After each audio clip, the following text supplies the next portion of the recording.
My name is Sabina Dewan, and I'm the President and Executive Director of the JustJobs Network. And it is my pleasure to welcome you all here today for this series that JustJobs Network is hosting, part of a future of work in the Global South. JustJobs Network has been working on these issues for quite a while now, on the issues of skills and human capital development. The more we become witness to change induced by not just technology, but also phenomena like the restructuring of trade into value chains, climate change, migration, urbanization, and of course, the big one, which is the pandemic. As these different forces restructure labor markets, resilience among societies and among people really comes from the investments we make in them. And skills and education and creating a continuum from education to skills to employability and labor force entry is fundamentally important, particularly for many countries in the Global South that have large and growing youth populations. So with that, thank you to CPEC, who is our Argentinian counterpart, who JustJobs has the opportunity to work with among other regional partners, and CPEC is also leading this program, and my colleague Ramiro will tell you a little bit more about that. But we're also, JustJobs Network is very grateful to all of our esteemed panelists for being here today. So with that, let me introduce Ramiro Albaru, who's the principal researcher on economic development within CPEC and is the leading coordinator of the FOIGS initiative. So Ramiro, take it away. Thanks, Sabina. Good afternoon or good morning for me in Buenos Aires. I'm really excited to be here and listen to you, to your knowledge about skills and the future of work. I'm going to take just a few minutes to give you an overview of our initiative, the future of work in the Global South. That is an initiative financed by the IDRC, the Canadian Cooperation Agency. We have been working on trying to create new knowledge and bring new data on the future of work topic. And for the last, 5 years maybe. And so we have been producing new pieces of research and data and so on. But eventually we realized that we were missing like the big picture, of if we were talking about our real challenges, our real issues in the Global South. So we decided to rethink our project in order to get truly Global South visions or frameworks about the future of work.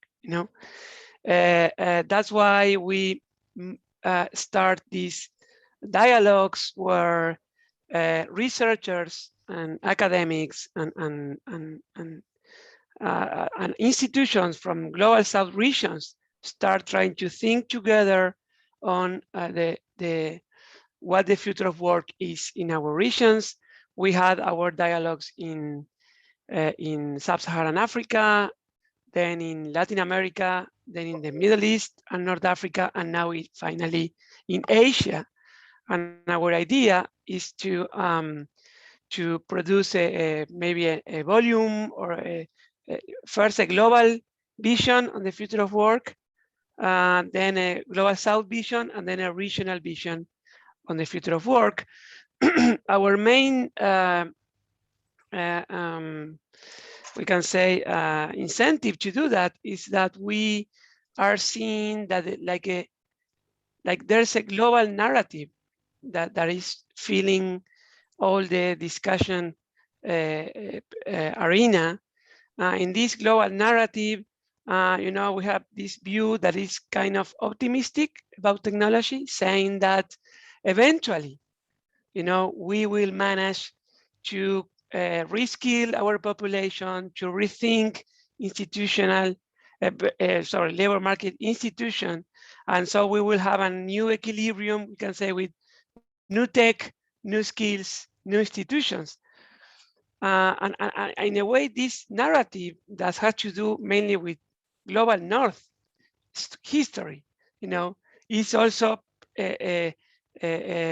feeding policy frameworks in the global South. And in a way, in our countries, we have a different history, of missing opportunities. So in a way, global North is thinking about how to repeat history, and we need to do things differently this time. You need to think in our own terms. So our main question was, okay, this global narrative fits our context, in each one of our regions. So that's why we start these dialogues. And in a way, the idea is not to, again, produce a new piece of research, but to systematize, to compile, to order what's out there in order to feed, our own visions, our own policy frameworks. So the idea is to have maybe overview, an outlook of the region in each one of the topics, in order to have we can say, proper narratives, proper visions that maybe do not antagonize with the global North vision, but just to add context, diversity, our own structure, our own challenges, our own opportunities. So we are trying to think about the future of work through, first, this global South lens, but second, to trying to merge different branches of knowledge. So we have roundtables on technology, roundtables on skills, roundtables on demographics, on labor market institutions, on inequality. In a way, we know that we are all working on the future of work issue, but just seeing one part of the problem, So also our plan is trying to merge, trying to think all these different branches of knowledge, but trying to think them together, as a system. So again, I'm really happy to be here, and I give the floor to Mega, who will start this very exciting conversation. Mega? Thank you so much, Ramiro. Thank you for that introduction to 2-4 weeks. As you rightly said, I think conversations around the Global South need to be rooted in the reality that we have here. So hello, everyone, and it gives me great pleasure to welcome you all to this discussion on building education and skills in a time of demographic change. And these are narratives from Asia. My name is Megha Srinivasan. I'm the Operations and Development Lead at the JustJobs Network, and I'll be moderating the discussion today. So adding to the context that both Sabina and Ramiro have set, with respect to today's session, we spoke about technological change, and that by itself is highlighting the need for education reform. It's looking at acquisition of relevant skills, the importance of learning, relearning, how to perform tasks in a constantly changing, technological as well as a demographic environment. But we also do recognize that cultivating education and skills without connecting these processes to market demand seems to be counterproductive. So what this panel really aims to do is to discuss, what are the skills that are in demand? How are training programs connecting with the industry? How do you build a training ecosystem that can adapt to a constantly changing world of work? And specifically, it will hone in on the need for skills and training practices across Asia toward informing narratives on skills development from the Global South. And for the discussion today, we have the pleasure of having some of the most respected voices from across the globe to throw light on some of these issues. So allow me to introduce the first speaker for today, Ms. Susana Porto Gonzalez. Susana is a senior youth employment specialist at the International Labour Organization. She coordinates the global initiative on decent jobs for youth, an action-oriented partnership platform for the promotion of youth employment. She has over 12 years of experience on labor market analysis and evaluations of skills development and active labor market measures with a focus on youth. A very warm welcome to you, Susanna. And she will kickstart the discussion today with a presentation to share an overview of skills training in Asia against the backdrop of a constantly changing labor market and demographic change. So over to you, Susanna. Thank you very much, Megan. And hello, everybody.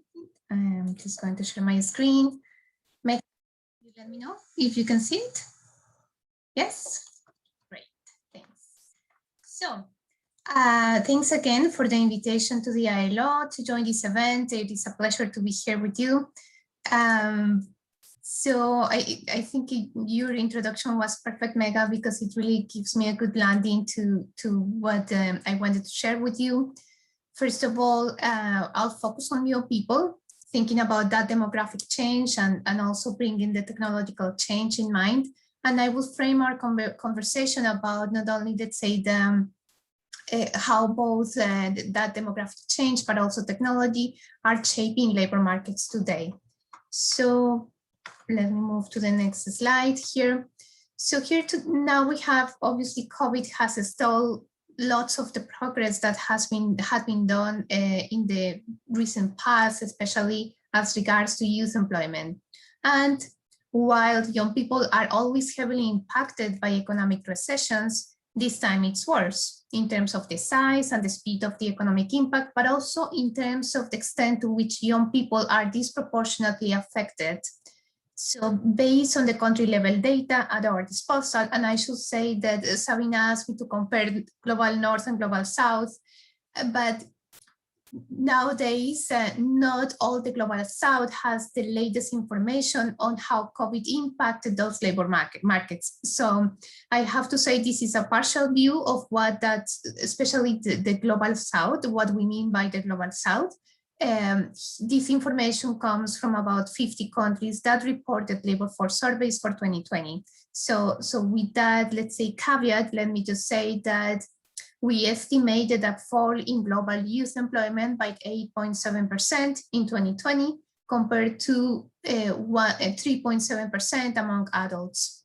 Young women experienced greater employment losses, particularly in Latin America.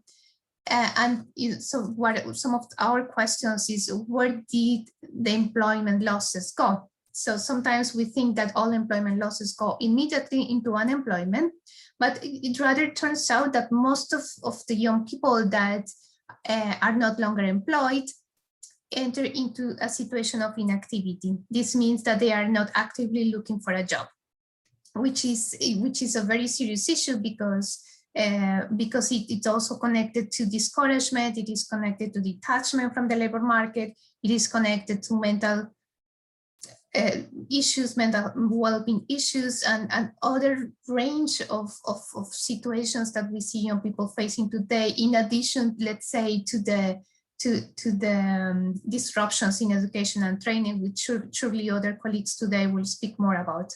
So we see this vast increasing number of young people that are not in employment, education, or training. And unfortunately, there is also a gender dimension in this situation that is also quite appalling.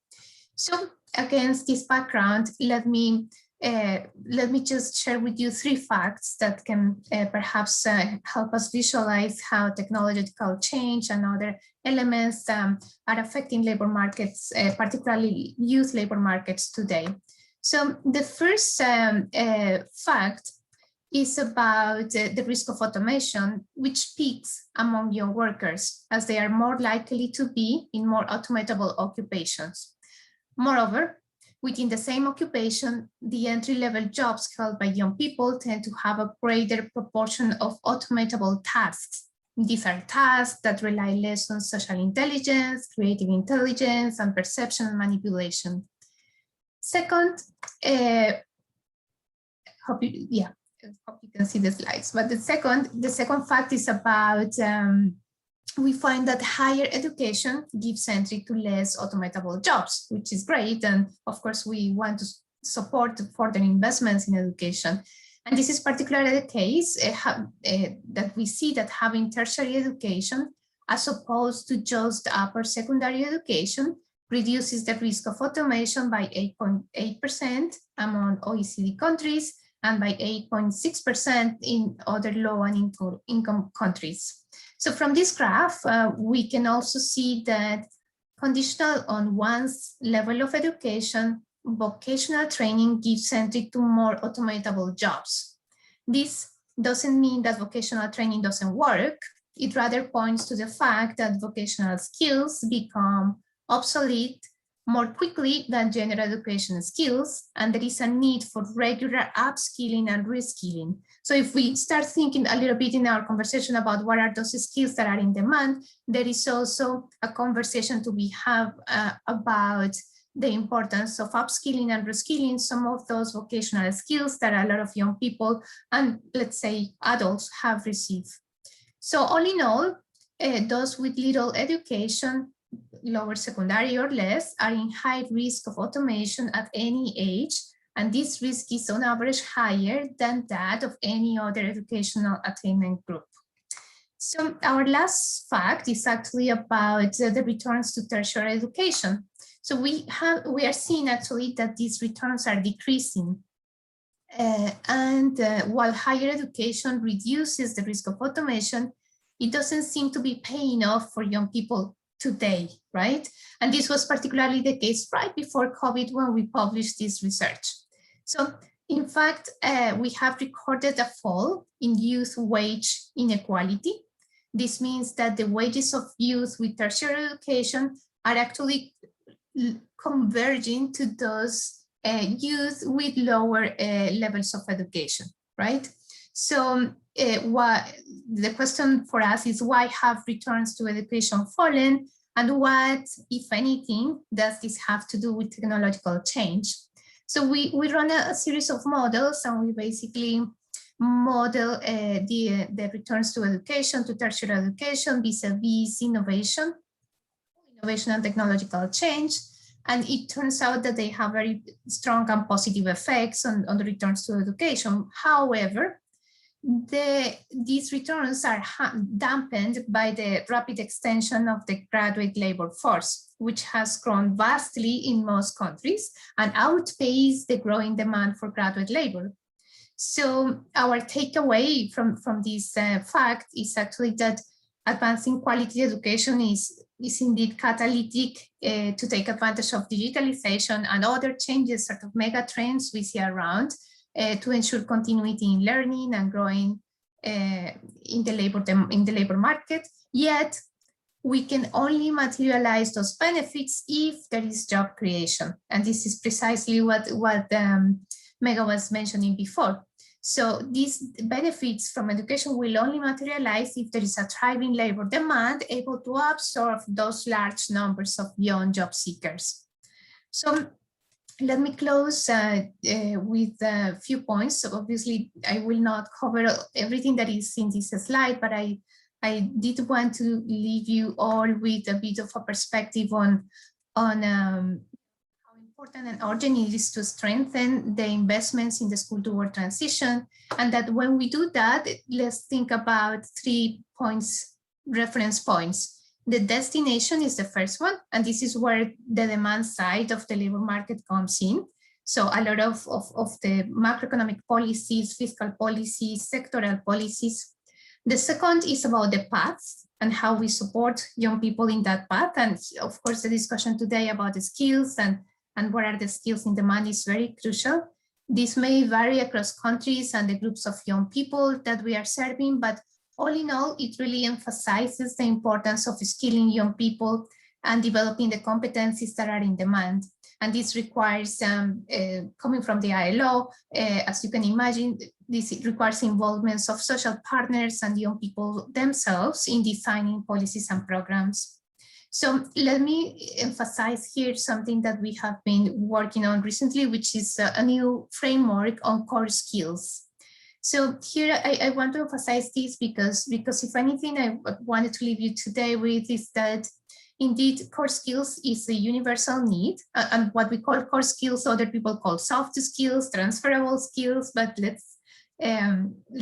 is the same basically framework. So we're talking about cognitive, non-cognitive skills, like teamwork, communication, etc. So core skills, as I was saying, is a universal need and one that is equally important for students and emerging workers in Asia as it is in Africa and North America. The difference lies, however, in the capacity of education and training systems to adapt and absorb these frameworks of core skills. For example, by modernizing teaching systems to ensure that core skills are part of the curriculum.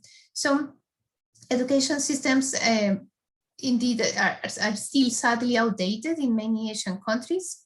So to bring long-term benefits of core skills to all young people in the global south or in Asia, we need big investments in modernizing those education systems. So I talk about teacher training, curriculum, digitalization, but particularly with a focus on public education systems so that those who cannot afford private schools do not continue to be left behind, which takes me to the third set of actions that you see on the right-hand side that talk explicitly about inclusiveness and how we have a joint commitment to reducing the share of young people who are at risk of being left behind.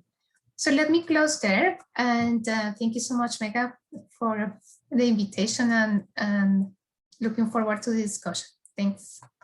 Thank you so much, Susanna, for laying out the context and sort of highlighting some of those big challenges there. I mean, you mentioned how the impact of COVID is disproportionate on women, which means now we're dealing with an even bigger challenge on harnessing the productivity of women. We're looking at automation cannibalizing jobs of young people. And you also mentioned how, the return to higher education is declining while we're looking at skills like technology. I mean, technology by itself is skill-based. So, and then you sort of closed with some of the other challenges with respect to the education systems, not, sort of looking at quality markers in the global south and problems of inclusion. So thank you for sort of laying it out there. And we sort of segue into the next segment, which is really the conversation with our panelists today, Professor Santosh Mehrotra and Ms. Rituparna Chakrabarti. Let me introduce our panelists for the day. Professor Santosh Mehrotra is a visiting professor at the Center for Economic Development, University of Bath. Previously, he was the chairperson and professor of economics at the Center for Informal Sector and Labor Studies, Jawaharlal Nehru University. Professor Mehrotra has worked in the government in the Rural Development Division and later with the Planning Commission. He is a globally renowned expert on skills and employability. Welcome, Santosh. It's a pleasure to have you on our panel today. We also have with us Ms. Rituparna Chakrabarti. Rituparna is the co-founder and senior vice president of TeamLease Services Limited, one of India's leading providers of human resource services. With a vision of putting India to work, the company, through Rituparna's leadership, enables young workers to have a formal job so that they can have secure wages, social security, and healthcare. She's an active and respected voice internationally on apprenticeships and employability more broadly. Welcome, Rituparna. Thanks. Let me now just jump into the first question for our panelists. And this is for you, Professor Mehrotra. Given your experience working on and with a number of countries across Asia, what do you think are the best practices broadly in terms of education and skills development? So I'm going to divide my remarks into three parts very briefly. One, I'll look at good practices for government, second for the private sector, and third for private-public partnerships. But before I actually turn to that, let me just say that most skills acquisition in the global south actually happens in the informal sector. The vast majority of the workers are informal and they acquire their skills informally rather than formally. And a very important reason for that phenomenon of the informal sector being as large as it is other than the fact that formal sector is not generating enough jobs, is that, as Susanna rightly pointed out, a vast majority of our workers actually young people come with very poor quality education. So they end up acquiring their skills also informally in the informal sector. Having said that, let me turn my attention to a subject on which I've written, which is good practices in the Asia region, which we can all learn from. So let me turn to government. Well, first of all, technological change, if it is to be inclusive, ideally should be driven by an industrial policy. In East Asia, there was an industrial policy in almost all countries. Not quite true in South Asia, not quite true in Latin America, and not true in Sub-Saharan Africa, and not true in most of the global South. This is surprising and in fact to some extent shocking, because 100 countries post-2008 global crisis, economic crisis, have adopted industrial policy. Because in an industrial policy adopted by the government enables technological change to move in a direction and in a manner which is inclusive, meaning it generates jobs. Point one. Point two, most TVET systems, especially in many of Asian countries, especially in South Asia, tend to be government-driven. Now, government-driven and government-financed TVET systems are supply-driven. By contrast, the successful TVET systems, the training systems, are demand-driven. And they are demand-driven if they are industry or employer-driven. So one implication is how much practical training is part of, let us say, training TVET in South Asia.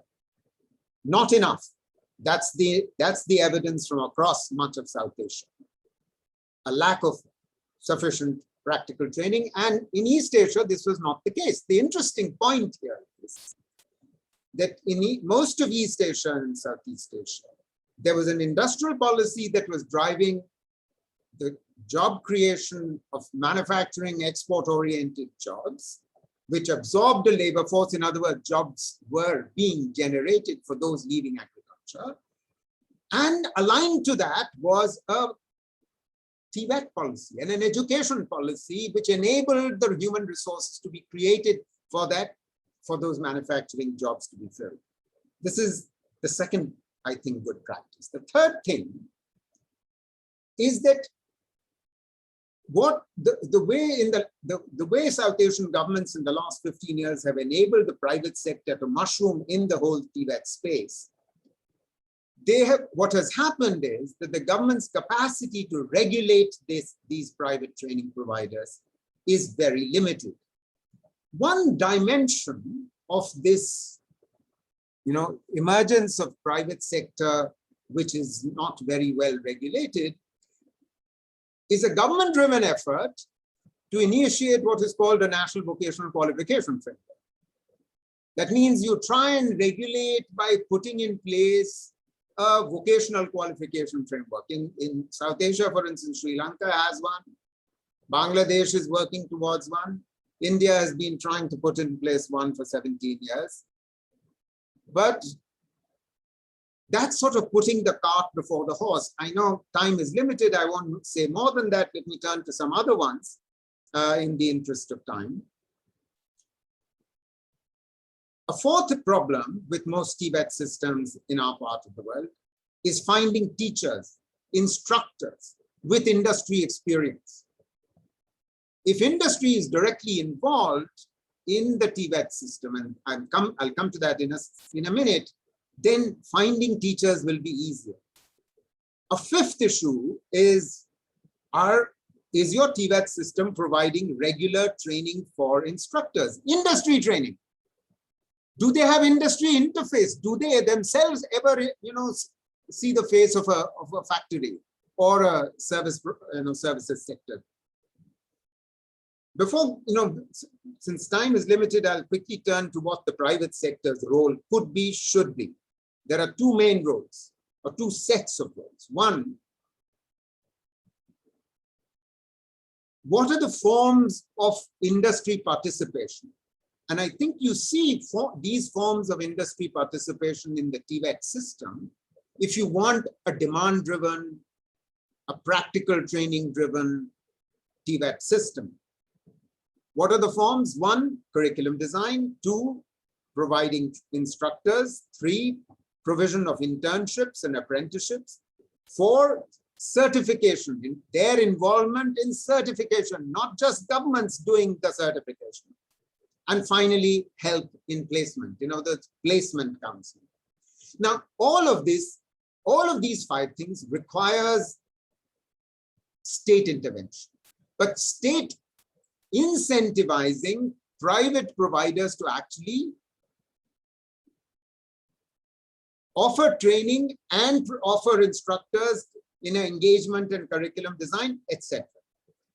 The second, point I want to make about private sector participation is that there are a very small number of enterprises as a proportion of all enterprises, in any case, which are formal. And within that formal sector, only the large enterprises offer any enterprise-based training, in-house training. The vast majority of small and medium enterprises do not. Now, there's a strong contrast in this regard between, South Asia on the one hand, and East Asian countries. Very strong contrast. I could show this by numbers, but I won't.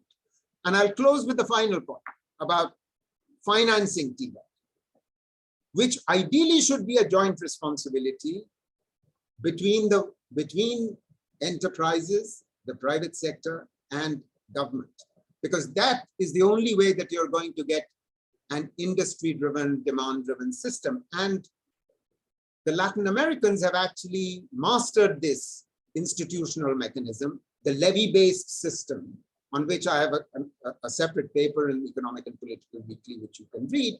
But essentially, the model is this. I'll be surprised if Argentina doesn't have it. Brazil has it, and most Latin American countries have it. That enterprises pay a levy which goes into a sectoral fund, and this sectoral fund is used to actually train workers for that sector, for all enterprises in that sector. So, firms don't have to necessarily have training infrastructure and training human resources for themselves. The institutions actually provide that training, but the funding is coming from the state, from the enterprises. And something similar happens in Korea and Malaysia and Singapore, but much of South Asia doesn't have this. This is an absolutely critical need if we want to ensure a demand-driven system for the formal sector. I might not have said, this is my last sentence, I might not have said anything about technological change, because my last sentence is the following. The technological change is that's in Industrial Revolution 4 driven, is going to impact Asian jobs to such a minuscule, such a minuscule share of such jobs will be impacted that in some ways, if you haven't solved the problems that I've just been talking about, you're only going to exacerbate the problems as IR4 begins to spread. And IR4 in the economy that we are now experiencing post-COVID is not going to spread that rapidly, not that much outside of China, Korea, Japan. Thanks for your attention. Thank you, Professor Mehrotra. Your point about how government finance systems are supply driven, but those run by industry are demand driven is interesting, and where you clearly say that successful systems are demand driven. And this is perhaps one of the areas where privatization can actually work to the benefit of all. And your points on engaging the private sector seems to be fundamental to the success of this training model. Thank you for your thoughts. Moving on, if you look at the labor markets across Asia, including India, We face a conundrum, where on the one hand, we're told that the economy is not generating enough jobs to absorb the large and growing youth populations. And on the other hand, we have employers and firms that seem to be saying they're unable to find the right kind of workers to meet their needs. And one clear reason seems to be that there is a mismatch between the education and skills that many young people acquire and those that are in demand by the labor market. So my question is to Rituparna, if you could shed light on what is the industry perspective on how to fix this mismatch? Thank you so much for having me. But before I start, I think I should spend a few seconds making a case in terms of why I qualify to be part of this discussion. I work for a people supply chain company who has a real-time view of the agony and ecstasy of the labor market. Of course, in the last 17 months, more agony than ecstasy. And we as a company are trying to solve three problems. First is the matching problem, which is essentially connecting supply to demand. Second is the repair problem, which is essentially, how do you repair the current deficiencies? India is one of those countries who suffers from high level of subsistence employment, in spite of there being a large number of graduates, and yet we struggle with this problem. And hence repair is one of those problems we are trying to fix. And the third problem is how do you prepare supply for demand?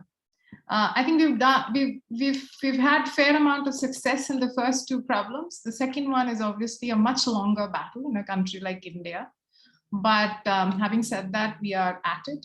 We set up India's first skill university in our attempt to solve for the last problem. Now, to just coming on to the specific question that you've asked, Megha. I mean, at present, skills and working methods are transforming at a rapid pace. And as a consequence, there is a huge diversity between the skill set required and the skill set the candidate actually possessed. I mean, that's essentially the point I was trying to make about subsistence employment. In this transformation, the current knowledge of skill sets are becoming redundant and out of date. As Peter Drucker rightfully said, the only skill that will be important in the 21st century is the skill of learning new skills. Everything else will become obsolete over time. So as per the latest economic survey, around 12 million job seekers enter the job market in India every year. As per the forward-looking research, which TeamLease, I think it's a legacy research we've been doing for a while, an employment outlook report for just the current quarter of FY22, healthcare, pharmaceuticals, information technology, education service, e-commerce and tech startup, etc., are fast-paced sectors, and there is a high demand for a skilled workforce in these sectors. So employers in many, and of course, this is weather of the moment, clearly. Today's weather of the moment is this, and there is a certain set of skills that are required by these sectors. Employers in many sectors are betting big on innovation and making smart investments in newfound job roles that will stand them in good stead in near and not so near future. And I think this whole thing resonates well with what Susanna presented just a while back. Technology startups are seen to be occupying the front row seats in the spectacle of innovation. Skilling is all about having a pragmatic approach to problem solving. And based on, again, a recent survey, which is on learning loss, I think we recently released it, almost 84% of the respondents said that their upskilling initiatives landed them in a better job or a better position. 75% took at least one upskilling course during the pandemic. 66% believe that they missed out on something substantial as they didn't upskill themselves, and 53% of the respondents said taking an upskilling initiative influenced their salary hike. We're entering a phase where there is a global shortage of tech talent. The digital skill gap is already hampering digital transformation, and that gap is widening. So according to a NASSCOM report, demand is increasing rapidly for emerging technologies. I think we all know, big data, analytics, cybersecurity, robotics. it's a long list. I think in order to position India, and I am somebody who's probably most qualified to only speak about India and not beyond, as a talent hub of the new emerging technologies while fixing the skills mismatch, businesses will need to build a talent pipeline for the future and enable the existing workforce to get reskilled. Employers can look into skill testing, which will allow them to gauge the difference between skills their employees possess and the skills they expect employees to have in order to stay on top of the evolving workplace efficiency. I think one of the forms of skilling could be to put fresh hires in the formal education, and another would be an appropriate training plan for lateral hires. An optimum blend of these two methods would actually ensure that employees learn quickly while giving a skilling cost advantage to the employers. Also, standardization of job roles or following standard operating procedures to perform jobs can fast track reskilling.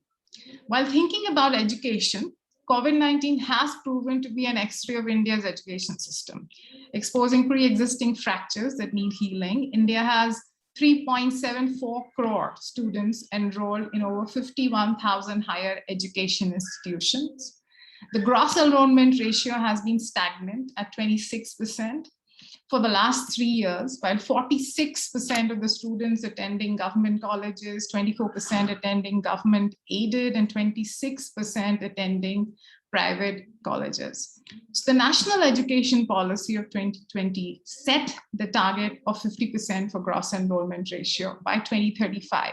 And that needs a leap in skill competencies of students because unemployment and unemployability of graduates are higher than that of other youth.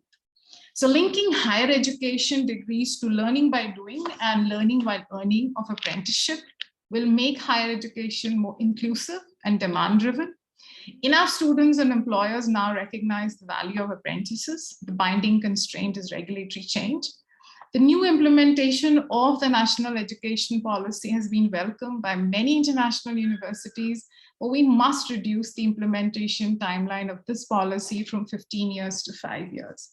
I think my summation of the last bit that I spoke essentially is a lead on to what Professor Mehrotra just now alluded to in terms of how we can make employers an ally and drive this agenda of skilling. Finally, we need to create the skills which are in demand, which are in response to the demand of employers. And we feel that this probably will be the best way forward to get this plan executed in the true sense. So I don't know whether that answers the mismatch question or not, but probably just the beginning.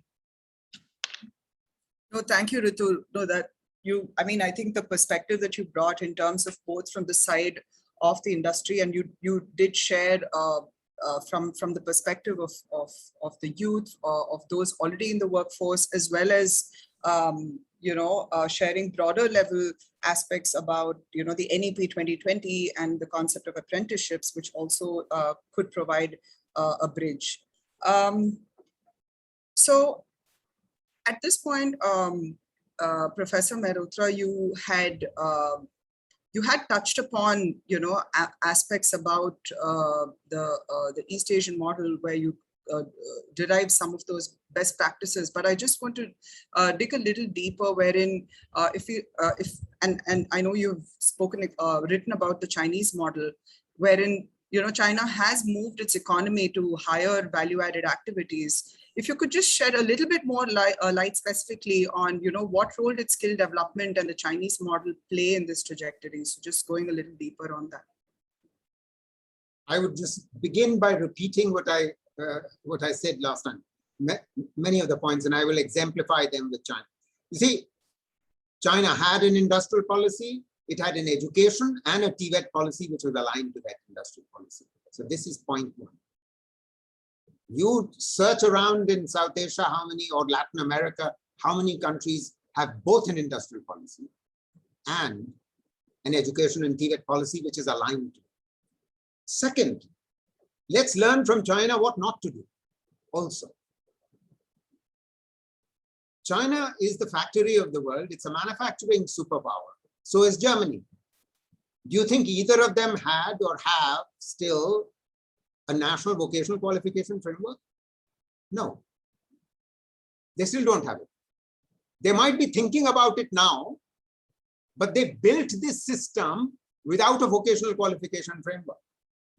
And I say this, I should tell you, as someone who was asked by the Ministry of Higher Education, Ministry of Education in our country to actually draft the basic document, which is today called the National Skills Qualification Framework. Very poorly and implemented, it's another matter. The point is, Sri Lanka has gone about it, Bangladesh is going about it, India has been going about it, to what avail, really? Because the main reason why I even agreed to do that for the government of India was, it might bring everyone together, all the stakeholders together on this subject. Okay, so I want to emphasize, China still has no national vocational qualification framework, point 2. Let me turn more micro from this macro level. Third, you know, Tibet instructors in China are required every year to spend a month in an industry, or 2 months every 2 years in an industry, upgrading their skills and acquiring practical training. You tell me which countries in the world expect that. Point 3. Point 4, curriculum. I talked about curriculum design and the importance of industry. You know how the Chinese, a vast country, much bigger than most of the ones that we are talking about here. You know how they go about doing their curriculum for the senior secondary vocational students across the whole country? They have 3 components to their curriculum design. 1, a general academic one, which is national in scope, constituting 1/3 of the curriculum. Second, a national in scope vocational dimension for vocational training across the country. And third, the remaining third is vocational, but determined by local government. In other words, in order to respond to local demands, to local industry needs, there is this. This is a one-party dictatorship. And still, this kind of flexibility exists. Let me give you another China example. After all children complete 9 years of general academic education, they undertake an exam at the end of 9 years. They are then streamed into vocational or to general academic stream. You know what the share of the Tibet stream is of students in the senior secondary level? 48%. Nowhere in the world will you find this a comparable share. 48%. And one very important reason is that they get a stipend.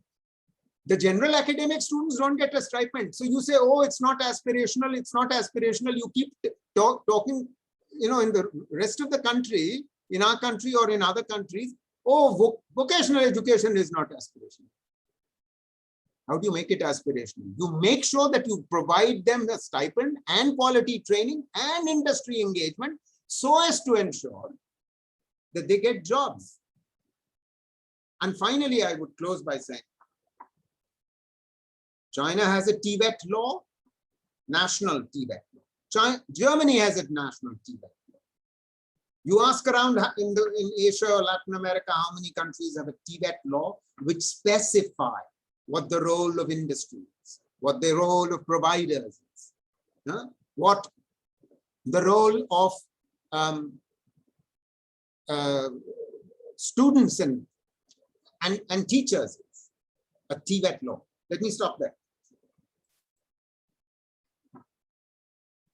No, thank you, Professor Mehrotra. That was very insightful in terms of, you know, the lessons, you know, where you said what one should learn and what one should not. I mean, what we can learn as to what not to do. But very interesting to note some of those lessons that we can learn in terms of the legal backing, in terms of the incentive structures, the training models that you had mentioned earlier as well, and criticality of industry's participation across various aspects, be it design, training, and then you finally spoke about the whole financing model as well. So thank you very much. I will now direct a question to Susanna. We'd actually wanted to ask you about how can we enhance access to skills for women in a way that enable them to productively participate in a 21st century labor market. And then, your first slide spoke about how, COVID-19 has sort of affected young women disproportionately. So, it becomes all the more critical to sort of look at that angle. So if you could just throw some light on your take on this. Yes, thank you, Megha. So I mentioned before an emphasis on soft skills, right? And when I talk about soft skills, I want to also call your attention to the fact that we are trying to go a little bit beyond the sort of typical teamwork, communication, the 5 main skills that have been recognized over the past years. And we have integrated some of those mega trends. So one of the things we are pushing, particularly in a quest for gender equality in the labor market, is for greater investments and efforts to equip young women with digital skills, as well as skills for green jobs. So these 2 elements, in our view, these are critical to ensure that that there are some niche opportunities for women to succeed, to build up some of these main, let's say, growing sectors with great potential to create jobs. Now, talking about how many people, and I say young people, are in the informal economy, as Professor Santos mentioned before, I would also like to emphasize that some of the evidence when it comes to youth employment, and when we analyze what works for youth employment, one of the things that had worked quite successfully for young women is acquiring skills in, let's say, is focusing on the space where these skills are. So we often talk about, we were talking about public education systems, but there is also opportunity to combine these systems with clubs of young women that come together and learn. And this is, let's say, a safe space for them to share and for them to let's say, start building up skills that, even though will not translate immediately into labor market outcomes, it will slowly and surely start showing greater empowerment, lower maternity rates, new pathways for young women to go back into education, etc. So this, of course, then is combined with mentoring, coaching, and other support services that we can deliver. And I know Ritu Parma mentioned the matching issues. So I want to emphasize here that, be it for women or men, I think one of the things, as we also talk about modernizing education systems, is also talking about modernizing employment systems and making sure those employment systems are really connected to the education system, so that there is indeed a demand-driven approach in the skilling, upskilling, reskilling. And that means improving how the matching is being done. And I understand there are private and public delivery services in this context. So building sustainability in employment services so that they rightly connect young people and other job seekers to vacancies in the labor market is crucial. And how we do that, it is also crucial to make sure that lessons are internalized by the public system and can gather, let's say, greater sustainability in the shorter and longer terms. Thanks. Thank you, Susanna. Going back to Ritu, I have a question for you. I mean, The world of work today lies at the intersection of so many large-scale transformations, and the speed and scale are absolutely unprecedented. So we're looking at transformations in technology, which we've spoken about, and now we have forces like the pandemic. And these are changes that are going to reshape the nature of work for generations to come. So in your opinion, how do you think we can best prepare children and young people for a world of work in which the rules of the game are constantly changing? So I think in today's world of work, machines will perform tasks they are better suited to perform than humans, such as computation, data analysis, and logic. Whereas functions requiring emotional intelligence, empathy, compassion, and creative judgment and discernment will expand and be increasingly valued in our human culture, in our workplaces. Tinkering, in invention, problem solving, entrepreneurship, and leading change must be emphasized. Not just acquiring vocational skills and landing a job. And I can assure you that I personally am a big proponent of vocational skilling and making sure that people have a job rather than no job. But I think one of the things that pandemic has taught us is that that is probably not sufficient for us to rely in a world today where there can be accidents around the corner, like the pandemic. And hence, we have to, along with that agenda of vocational skilling, also focus a little beyond. This will inevitably result in more economic dynamism, more entrepreneurship, and more jobs and self-reliant jobs. Work is moving rapidly away from fixed jobs, as we know them, towards gigs and projects. Careers will look less like tunnels from which you emerge 30 years later, and more like navigating a maze requiring more of us to see ourselves as freelancers and entrepreneurs. Many industries are now looking for skills to digitize and automate processes and have generated a growing demand for professionals with specialized skills such as digital adoption, data analysis, AI know-how, and automation, plus delivery agents and warehousing managers on the delivery front. So there is a lot going on. So even if I need a delivery agent or a warehouse managers, there is an implicit requirement and need for these people to understand how to read data or how to make decisions based on something that a tool surfaces in front of them. In fact, tech jobs with super specialized skills are marked by employers as indispensable and are commanding a premium salary. I mean, that's also a recent survey which took us by surprise. During the second wave in the first quarter, while so many sectors were affected, there were these specific jobs which were commanding like almost 11-12% increments or revisions. So quite astonishing. Especially in the financial sector, skills and demands are in digital banking, blockchain, artificial intelligence, machine learning, robotics, cybersecurity, I think, and the works. So when an individual performs a variety of tasks, only a part of it can be fully automated, thus driving scope for growth. This is not limited to blue-collar workforce, but extends to all types from bottom to top level employees. These principles will aim at creating new types of work, and people need to upgrade to stay relevant.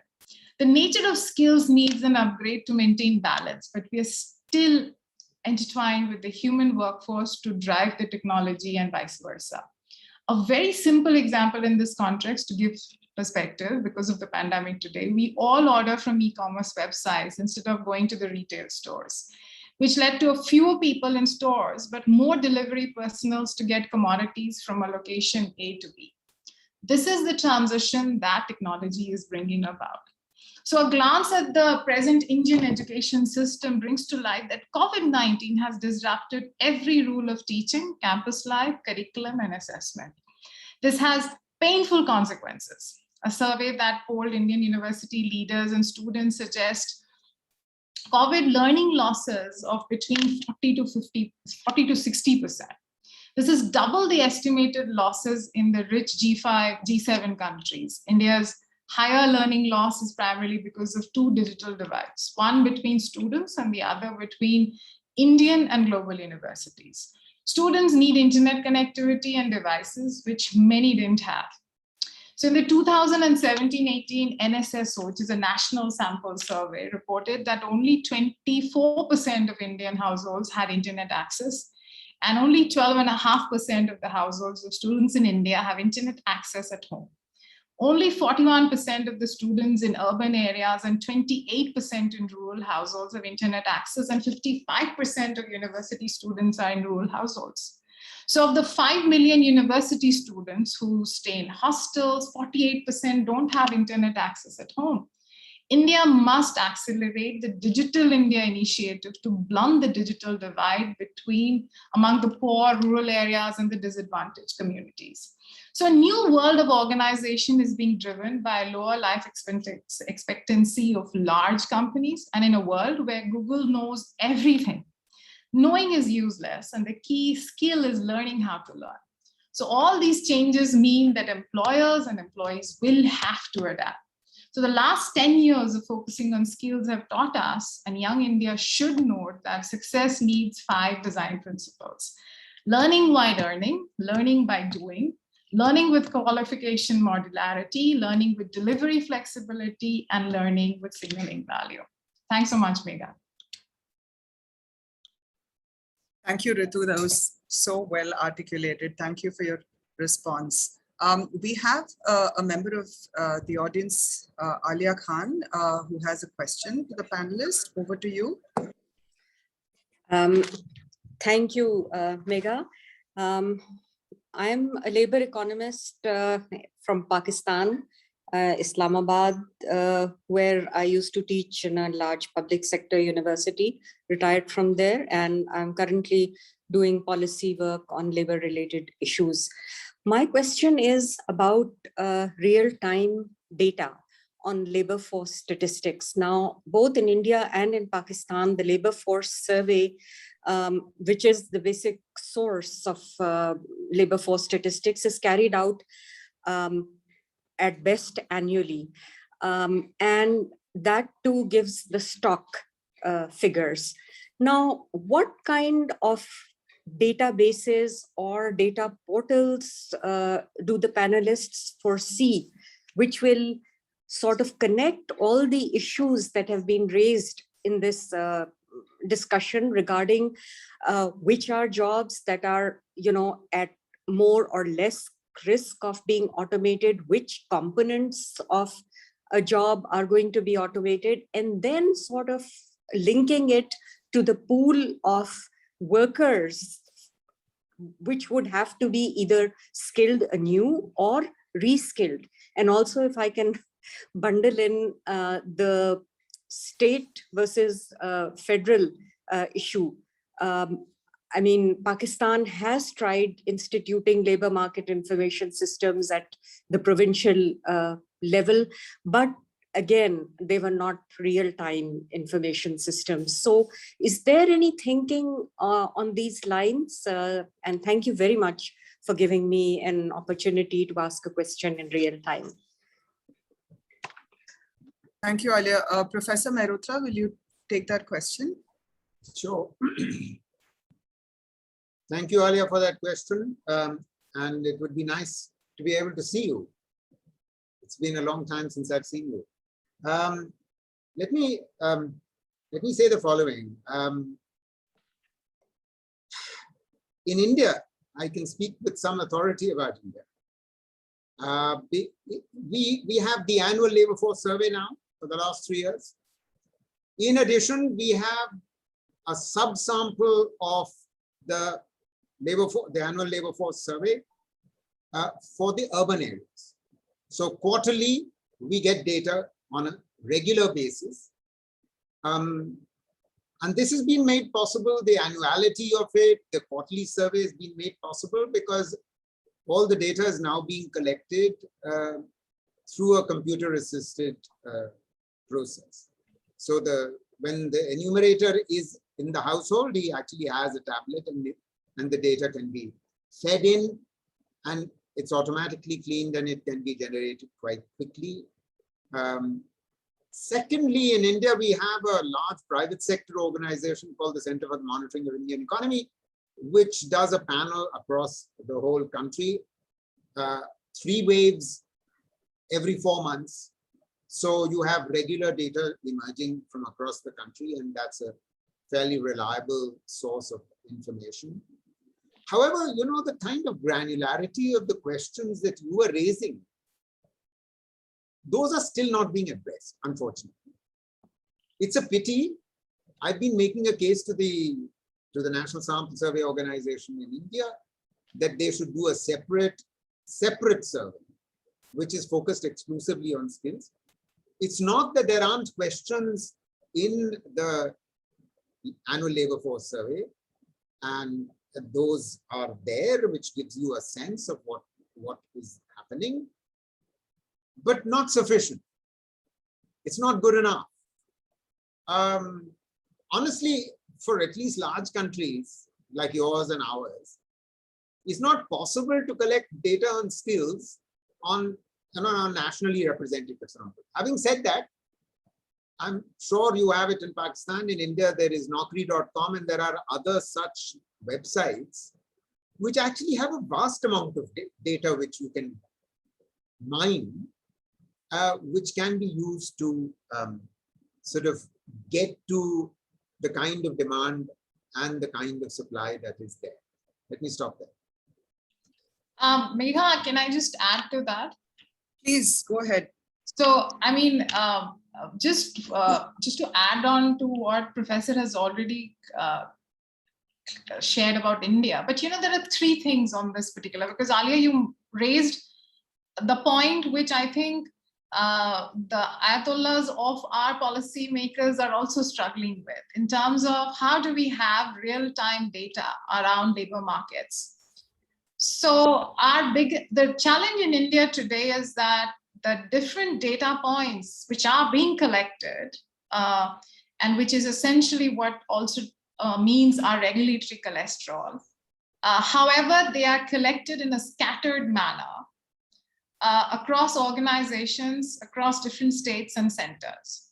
So one of the recommendations that we've been having, and by the way, each one of them have different systems and portals which are not connected amongst themselves. So one of the recommendations that we've been making to the government is that we need something called a unique enterprise number. Like India has for individuals something like a unique individual number, which is Aadhaar. We have been recommending that there should be a unique enterprise number. Why? Because for any organization to just survive and grow in India, there is a minimum of 27 government identification you need to procure. And each one of them have certain compliances linked to it. What we are making sense is that while the world is talking about data science, while the world is talking about data mining, the government has access to precious data, but government is not doing anything about making intelligent decisions using that data. So all the information and insights about labor markets and about what are the trends, what organizations are succeeding, what organizations are failing, what kind of people are being hired, these data exist. It's just that no one's looking at that data.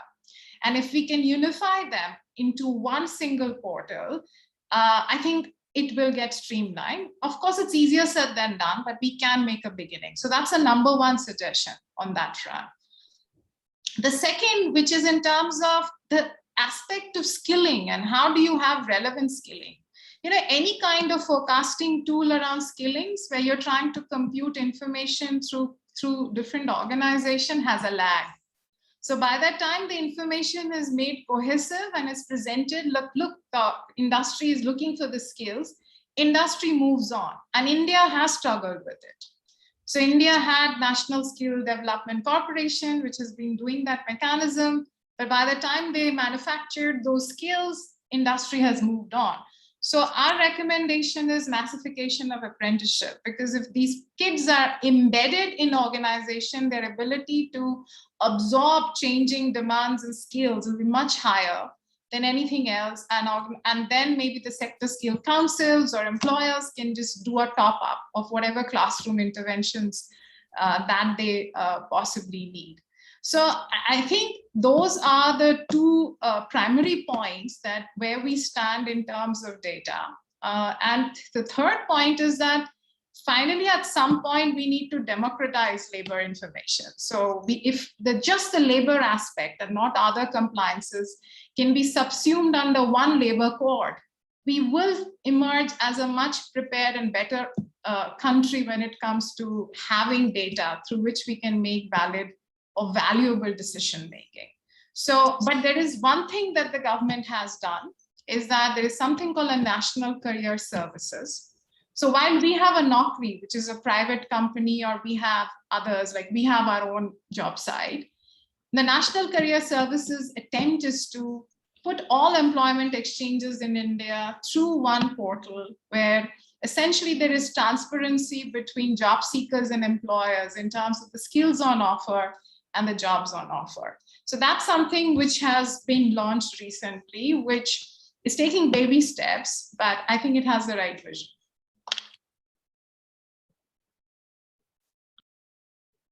Thank you, Ritu. So we're nearly out of time. So if I can just ask Professor Mehrotra and Susanna, if you have any closing comments, any key takeaways and from this conversation that you'd like to emphasize, as the need of the hour when it comes to skills training in such a rapidly changing environment. So over to you. Ritu, you go first. Thank you. I have spoken enough. Now it's you and Thank you. Thank you. Well, no, thank you, Megha. I think lots of takeaways and a lot of learning from me about the region. So it's been great, and thanks for the insights about India. On our end, we want to emphasize the importance of investing both on the supply and the demand side of the labor market. I think this conversation has been very productive in that regard, so that we don't disregard one side, because as you say, investing only on the skills it's not only inefficient, but it will lead to perhaps further frustration among young people who will not be able to find jobs. So our call is, on the one hand, balancing supply and demand intervention, and on the other hand, making sure that as we discuss all these issues about policies, that we explore the opportunities to integrate the voices of young people in those conversations. And we were just talking about data, and this is precisely one of the missing links in that data, no? That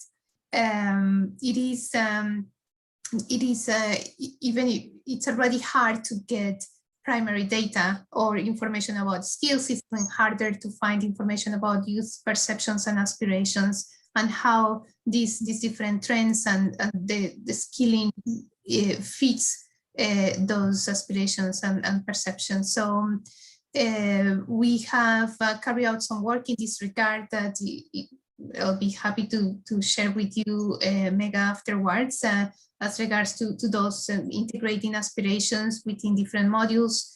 And and we at the moment we are carrying out a global survey with Ipsos about what is the impact of COVID-19 on employment and work. So one of the elements that we are pilot testing, particularly for Africa, is about these perceptions and aspirations of young people and how the pandemic has shaped or impacted those elements. So it's perhaps, as Ramiro said at the beginning, let's try to find a different way of looking at things. I think that gives a lot of power to how the South can look at solutions, youth employment solutions, labor market solutions, skilling solutions differently by being open and integrating different views. So thank you very much for the invitation, and it's been great. Thanks. Thank you. Professor Mehrotra, over to you. Right. I'm going to make just one general comment about how to ensure employers actually begin to engage in a much bigger way. I'm obviously talking about organized sector formal employers. And I conceive of this in two phases. The first phase is where governments actually incentivize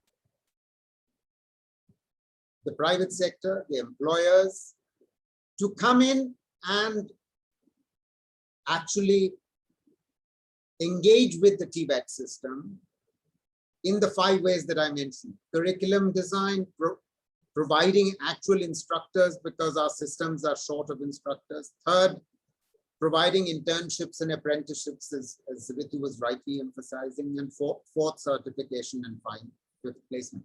The government's role is to incentivize the private sector to come in to do this. Once a system of this kind of incentivization is put in place, which will bring in the SMEs as well. The large corporates, you don't have to take care of them. Large corporates are going to come in. And the second phase would be where you actually, the government thinks seriously about putting in place a levy-based system that I talked about. 62 countries in the world have such a levy-based system. And it's running very successfully.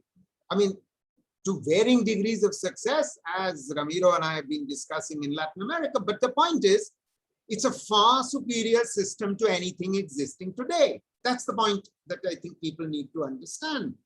62 countries. Surely the policymakers there are not fools. We need to think about a system whereby a levy goes into a fund, which then funds private providers, private employers to actually do the training themselves. Because as I'm saying repeatedly, an employer-based system, a private finance, private managed system is always superior to a government managed system. If we were to move in this two-phase manner, there is hope. Otherwise, I don't believe there is a great deal of hope for even those who are getting skilled today to get jobs, which are in any case slowing in the post-COVID era, everywhere around the world. Thank you. Ritu, we just gave you a breather. So please, your final thoughts before we No, close. I think I've said enough. I think. Right. Okay, so in which case, thank you very much. It was such an invigorating conversation, especially like I was sharing with Professor. I'm new to the domain, and it was just so much to chew on. So thank you, Susanna. Thank you, Professor Mehrotra. Thank you, Ritu, for joining us, and to the audience who've been part of this panel today. A quick reminder: this is part of a larger series on the future of work in the Global South. So do stay tuned for more such conversations with our panel of experts. Thank you.